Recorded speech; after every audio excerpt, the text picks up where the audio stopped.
Jesus. Holy hell. Always got to be very careful when it comes to river crossings. That's fast and deep. A couple of cars don't have snorkels. You did not want to be submarining that 300, aren't you? No. Me personally, I don't want to go the other way.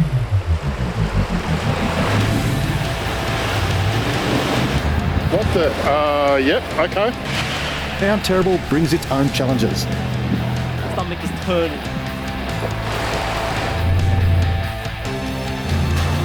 Try and use the gears and not the brakes so much. It's all right, Simon. You can cool them down in the river at the bottom.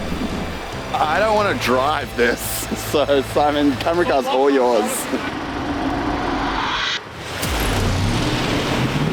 Chances of survival, about 25%. Oh, awesome.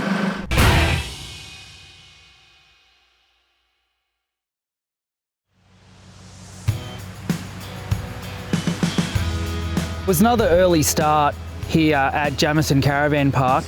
The view is sensational. If you look behind you, just the trees up in the hills is awesome. Coming from WA, this is the first time I've seen this. This is brilliant. Jamison Caravan Park, we get a lot of people coming up here and take the 4 drives out to enjoy the cold, to enjoy the snow. In summer, it's the opposite. We get stacks of families playing in underneath the trees, going for a swim. Everything's powered. Got about 30 sites, 9 cabins, 4 of those cabins have en-suites. The good thing about Jamison is there's plenty of good stuff close by. We went right yesterday to go up to Mount Skeen and find some snow, and today the destination is Mount Terrible for lunch. Jamison Caravan Park, it does enable a lot of very serious adventure in the middle of the hills. Simon gave us a bit of a brief on Mount Terrible. Potential, especially with a bit of wet weather that's been up there the last few days, that we're going to be a bit slippery, a bit slidey on the clay. Hopefully the cloud lifts for us and we get a nice view and have some fun. Left Jamison Caravan Park down in the lovely little village of Jamison. We go through some windy road across a river and then turn off into this track. And the first thing you see is just this steep incline. Michael from Piranha instantly put on his rear snow and mud chains because it was a bit of slop. I'm going to give it a bit of curry. Alrighty, here we go. Bang, there you are, you're climbing. A little bit of frost and a little bit of low cloud overnight, put a bit of moisture on it. Guys, slippery to start with, a little bit of momentum will be good. Now this is in low altitude. I'm just thinking to myself, the further we go up, is it going to get more slippery? That slick mud is like driving on snow. You're just skating. Nearly took the cameraman out with the back end of the D-Max going sideways accidentally. I do apologise for that one. All the way up, because the level of drift I got with the chains on meant that I didn't have to put the speed into the track. If that's anything to go by, we're in for a rip a day. Mike, you are the towing expert coming from Trek Hardware 4x4 Superstore. We've come into the Vic High Country with 3 caravans, and we've actually left them behind now that we're coming out onto these tracks. And I believe that we've done the right thing. I think we have done the right thing, but I would also say it's about understanding your ability. If you don't have the experience of driving on real muddy roads, park it up, get your car out. You look into one of these MDC vans, I think the thing's more luxurious than my house. One of them I saw had a chef inside, and it's like just incredible. I've bought the XT17 HRT family. Big battery system, big solar system, diesel heater, toilet, shower, a bed for mum and dad, and 2 bunks for the kids. I wonder if it's going to get any more exciting. It's getting a bit steeper and a bit more difficult. We've done similar tracks with Simon before, but with that intense drop off to the right, there's a little bit more danger involved. Wowza. It's just continual climb. If you hit them with a speed that you shouldn't be, you're going to push the car into the side of the mountain or down the bottom of the mountain. Slow and steady is the way to go. Got to make sure that you're concentrating.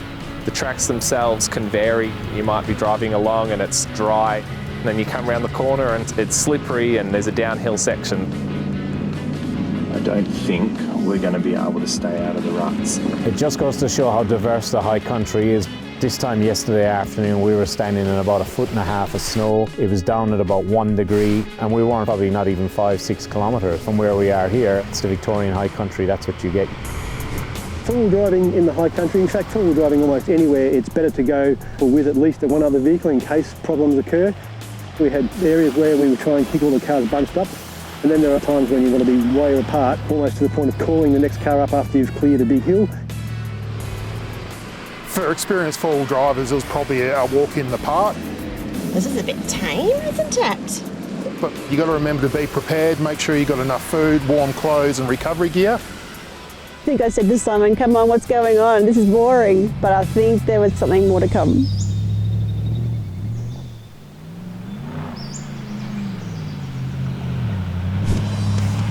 Heading up to Mount Terrible, the track was a bit rocky, a bit gravelly, a bit wet, a bit sloppy.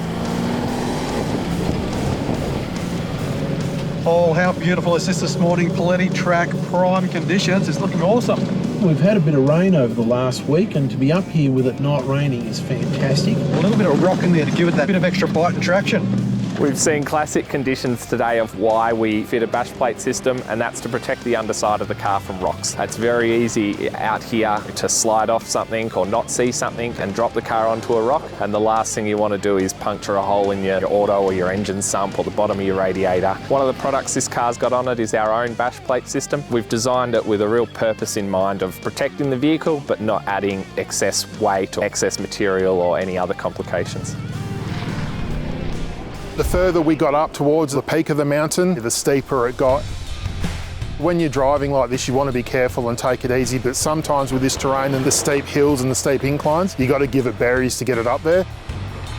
From Paletti track, we've turned on to the Mount Terrible track.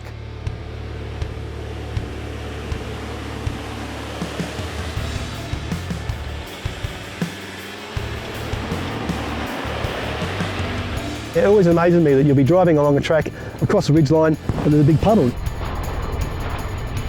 What's it doing up here? You know, it shouldn't be here.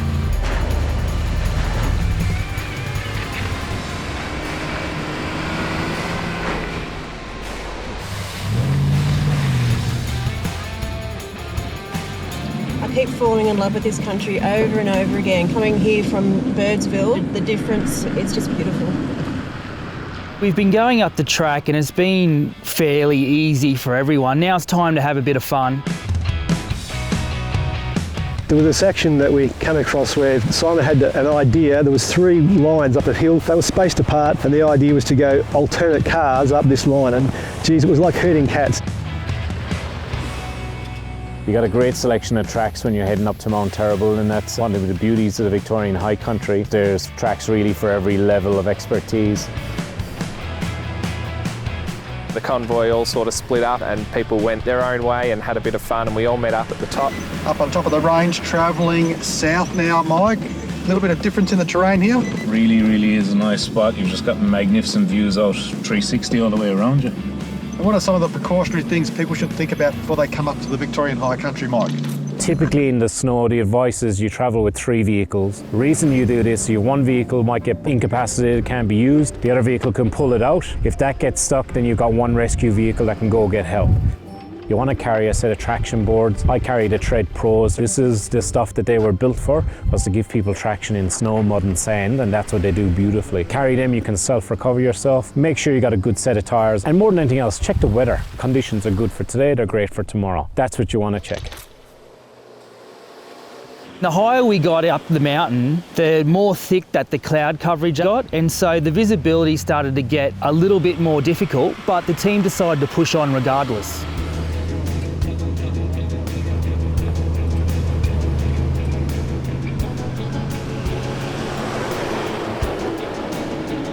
You look like you're going through a misty forest, almost spooky. Kevin got worried ghosts were coming out at one point. Silent Hill.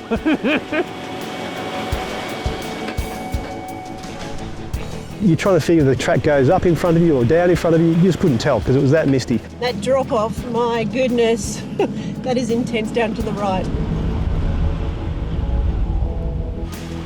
We started getting right up into the clouds. That in itself is an experience. But when you do that sort of stuff, what you got to do is you got to be careful to communicate with the people around you and drive to the conditions. We split the convoy up 2 car lengths apart from each other, making sure you've got your lights on, not only so you can see in the front, but the car behind you can see you with your park lights on the rear, and keeping constant communication throughout the convoy till you get where you need.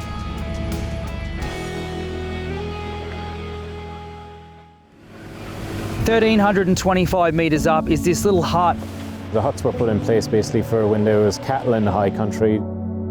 Cattle were allowed to graze through the high country, and the huts were there for protection base for cattlemen. There was plenty of cloud cover, and there wasn't too much of a view to see from the hut. This is terrible. Sorry, I'm sorry. So we thought, oh, this is a bit disappointing. What are we going to do here? So we all toddled off and had our lunch. And then by the time we had lunch, you could literally see the clouds just sweeping through the valley. Then all of a sudden, the cloud cover started to clear, and then you could see the amazing mountain ranges. And I got to tell you, what a sight. Cloudy 1 minute, good the next minute. Cloudy again, weird. So what goes up must come down, and obviously there was a descent to get back down the mountain. Paul and Aaron from Patrol Parts, who are familiar with this area, was saying that there's a track that could probably be a bit more intense. So this is where all your traction control aids come in, low 4, first gear, diff locks. I thought, I might try the cruel mode, and it was an absolute beauty. In actual fact, I think it was controlling the car probably a little bit better than you, or if you were manually driving it yourself. The car has only got so much gearing in low range and first gear, and the rest of that descent control stuff is using the brakes to do it. If you've got a rear diff lock, you might want to employ that as well, just to stop the vehicle from sliding a little bit. Stephen, how was that one? I had the rear diff lock on just in case. I think this D-Max has some sort of hill control descent thing, but I didn't even bother using it. Look, all those traction control aids are good. I typically find that they're a bit reactive instead of preventive. So putting a diff lock on before you do the hill is actually preventative. It's applying a traction aid that's going to assist you before you get into trouble. Yeah, I've got the hill descent on, I've got the rear diff lock in, I'm in low range first gear. I haven't had to touch any pedals coming all the way down that hill. Simon, IFS vehicles can be pretty tricky when you lift them. What's the best way to correct the angles? The Tough Dog upper control arm is a fixed unit. We have no adjustment on there at all. The idea of having the fixed unit, it's all been done in a chrome moly tube, and we find that to be extremely strong. We know where the ball joint should be for the optimum ball joint angle, and we've built that into the Tough Dog UCA. The upper control arm is backed by a 4-year unlimited K warranty. Moonlight spur track potentially could save us a lot of time, or then we're driving home in the dark. The crossing at the bottom is fairly wide. If it's too much for the vehicles that are along on the trip, we'll need to turn around and come back up. If there's water involved, let's do it. You did not want to be submarining that 300, are you? No. Stomach is turning. So their brakes. Yeah, I can smell their brakes. Hey Michael, try and use the gears and not the brakes so much. It's all right, Simon, you can cool them down in the river at the bottom. Yeah, don't even say that, because he will. First water crossing, looks pretty shallow, good rocky bottom to it. Should be fine to get through this one. Nice. Oop. That'll be the headers cooling down. Yep. So little creek crossing right here, not too deep, like halfway up the wheels, maybe a bit more. Oh, here we go, got another one here. This looks more like fun. Doesn't look too bad, actually. Oh, no, it's going to be deep here. Holy hell. It's a bit of a concern, it's going to be deeper than what could handle. Jesus. This time of year, you've always got to be very careful when it comes to river crossings.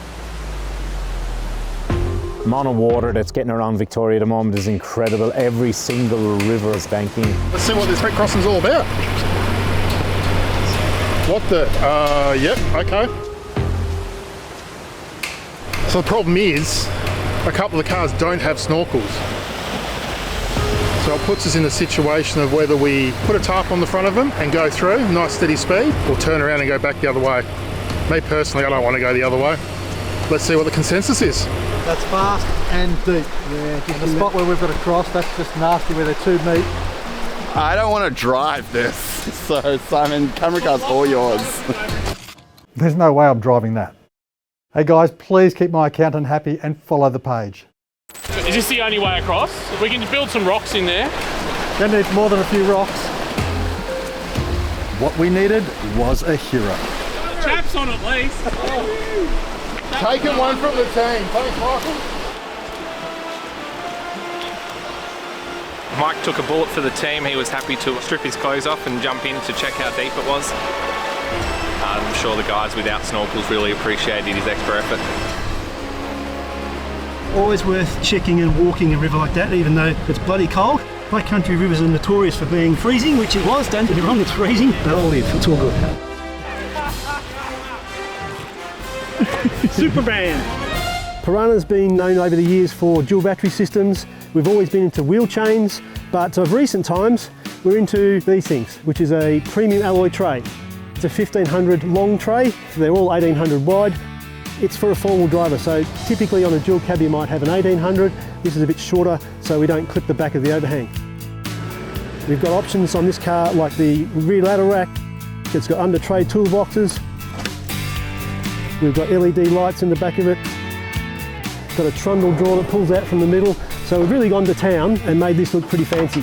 This is an outstanding product and you won't be disappointed with a Piranha tray. Aaron, have you got a carbon tree trunk protector, please?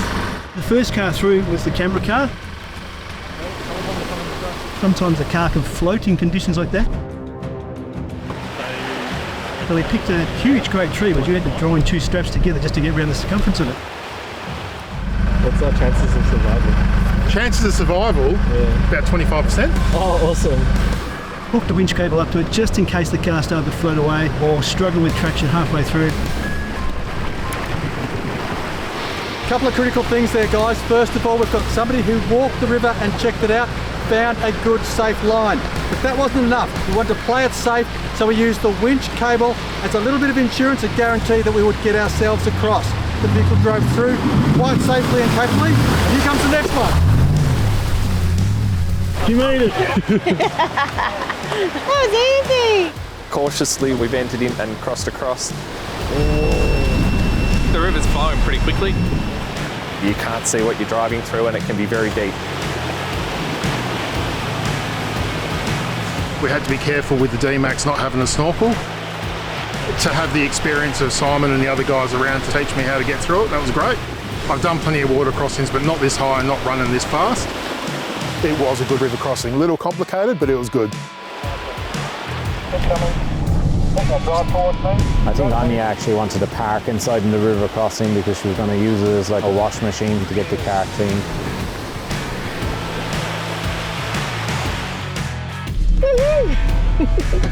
I was a bit apprehensive watching a few of the cars go before me. It was moving quite fast and it was quite hard once you sort of got away from the banks to see the real depth. Got through pretty well, but a good little way to finish the trip. The entry point was a bit soft on the ground, but in the middle it was rocky. So no problems with traction, it's just the depth.